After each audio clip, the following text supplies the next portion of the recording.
बहुत ही शर्मसार करने वाली चर्चा है।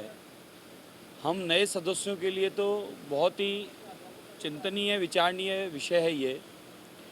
कल सम्मानीय कोटा से आने वाले पूर्व गृह मंत्री यूडीएच मंत्री आदरणीय शांति धारीवाल जी, जो अपने ऐसे शब्दों के लिए प्रसिद्ध हैं जो अपमानजनक शब्द हैं।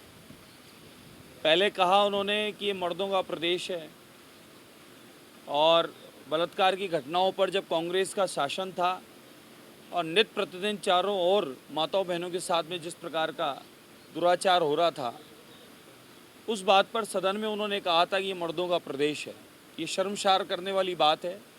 पूरे राजस्थान की जनता को उन्होंने एक प्रकार से अपमानित किया, पूरी दुनिया में छवि खराब कराई। अब उन्होंने कल सदन चलते हुए शब्द कहा। पहले तो उन्होंने एक गाली दी जो बहन की गाली थी, और साथ में उन्होंने दी साला और कह दिया। तो इस प्रकार के बार बार शब्द कहना, जब वो 82 साल की उम्र है, अनुभव बहुत है, सीनियर नेता हैं, कांग्रेस शासन में गहलोत जी के राइट लेफ्ट हुआ करते थे। ऐसे सीनियर नेता जिनका ज्ञान भी बहुत होगा, जिनका अनुभव भी बहुत होगा, उसके पश्चात भी उनकी जीभा पर, उनकी ज़बान पर कंट्रोल नहीं है, और अब फिर उस पर माफ़ी मांगना। आप देखें, पहले माननीय सदस्य श्रवण कुमार जी ने सदन के भीतर संतों का, बाबाओं का और सनातन का अपमान किया। इसी प्रकार से पूर्व में राहुल गांधी जी ने समस्त हिंदू समाज का हिंसक बताकर अपमान किया, और अब वही कांग्रेस के जो वरिष्ठ नेता हैं वो निरंतर रोज़ इस प्रकार की स्थितियां उत्पन्न कर रहे हैं। आप सोचें, ऐसा गरिमामय सदन, और सदन के भीतर ऐसे 2-2 लाख 3-3 लाख लोगों के द्वारा चुन के आने वाले लोग, वो क्या संदेश देना चाहते हैं? राजस्थान के लोग उन्हें देखते हैं, संपूर्ण भारत में चर्चा जाती है, दुनिया में चर्चा जाती है।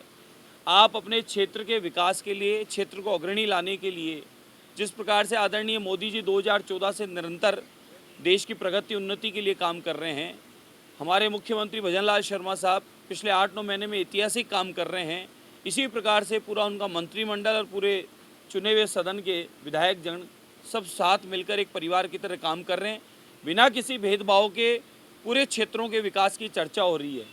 इस बीच माननीय सदस्य शांति धारीवाल जी वो बार बार अपमानजनक शब्द बोलकर सदन का भी अपमान करते हैं, हमारे राजस्थान का भी एक प्रकार से अपमान कर रहे हैं, और माताओं बहनों का जिस प्रकार से अनादर कर रहे हैं, यह अशोभनीय है, निंदनीय है। मैं इसकी निंदा करता हूँ। ये तो हमारे सम्माननीय अध्यक्ष महोदय की उदारता है कि उन्होंने 2 दिन सदन की कार्रवाई में उनको नहीं लिया जाएगा, इतना ही खाली उनको पनिशमेंट दे के बात को ख़त्म कर दी। अन्यथा ऐसे व्यक्ति को तो सदन से सदैव के लिए बाहर निकाल देना चाहिए, और जनता को भी पता चलना चाहिए कि हम लोग कैसे लोगों को चुनकर भेजे हैं और वो क्या हमारा हित चाहेंगे, क्या हित करेंगे। वो हित की बात न करके यहाँ पर माताओं बहनों का अहित और अपमान करने की बात करते हैं। ऐसे लोगों को सदन से बाहर हमेशा के लिए निकाल देना चाहिए।